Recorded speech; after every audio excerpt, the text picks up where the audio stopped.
Hi friends, welcome to my channel Supriya homely kitchen. আজ আমি আপনাদের কাছে নিয়ে এসেছি নিরামিষ ফুলকপি আলুর তরকারি। তো তার জন্য কড়াইতে তেল বসিয়ে দিয়েছি আর চন্দনী ফোড়ন দিয়ে দিলাম। বেশ খানিকটা তেল দিয়েছি, চন্দনী ফোড়ন দিয়ে দিলাম।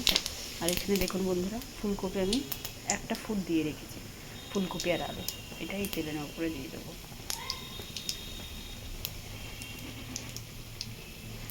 চন্দনের সেন বেরিয়ে গেছে, এবার এর উপরে এইটা দিয়ে দেবো।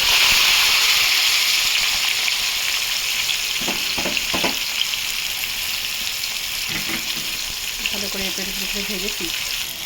তো দেখুন বন্ধুরা, ফুলকপিটা আমার ভাজা হয়ে গেছে। এবারে আমি এর মধ্যে দেবো মটরশুঁটি,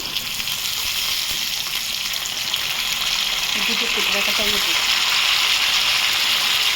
আর একটু 1 ইঞ্চি মতো আদা গ্রেট করা।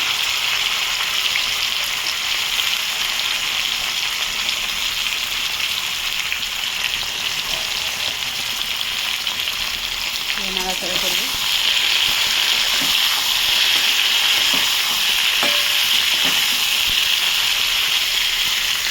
এবার দেবো এর মধ্যে স্বাদ মতো নুন। এখন বন্ধুরা স্বাদ মতো নুন দিয়ে দেবো।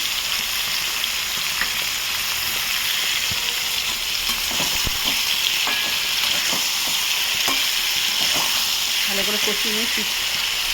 তো বন্ধুরা দেখুন আমার কষা হয়ে গেছে।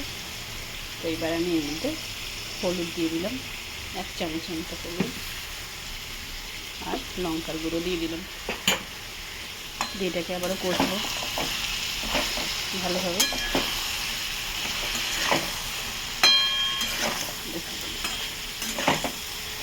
আবারও কষবো এটাকে ভালোভাবে। একটু জল দিয়ে দেবো যাতে মশলাটা না পুড়ে যায়। সামান্য একটু জল দিয়ে দিলাম, দিয়ে এটাকে কষবো, কষতেই থাকবো।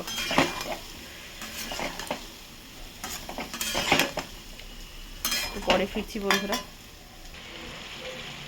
বন্ধুরা দেখুন আমার কাছে এইটুকুনি পনির ছিল, পনিরটার মধ্যে দিয়ে দিলাম,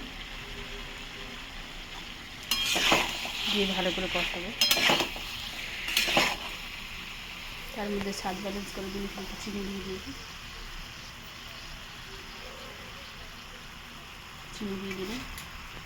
গ্যাসটাকে হাই ফ্লেমে করবো, করে মনের সাথে ভালো করে কষিয়ে নেব।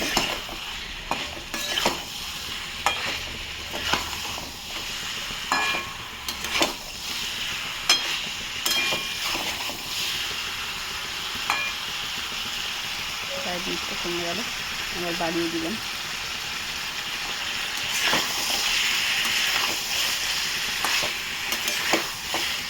আর একটা অসাধারণ একটু কষিয়ে ফিরছি।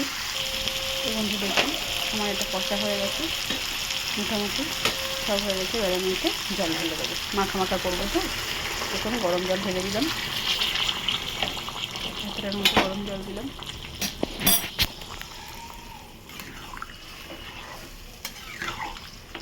ফুটলে ফিরছি, তো বন্ধুরা দেখুন আমার এটা ফুটে গেছে টকবক করে। আমি এর মধ্যে গরম মশলা দিয়ে দেবো, গরম মশলা দিয়ে দিলাম। আমি গরম মশলা দিয়ে দিলাম,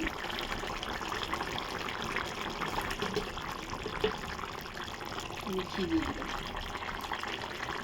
1 চামচ ঘি দিয়ে এটাকে নাড়বো।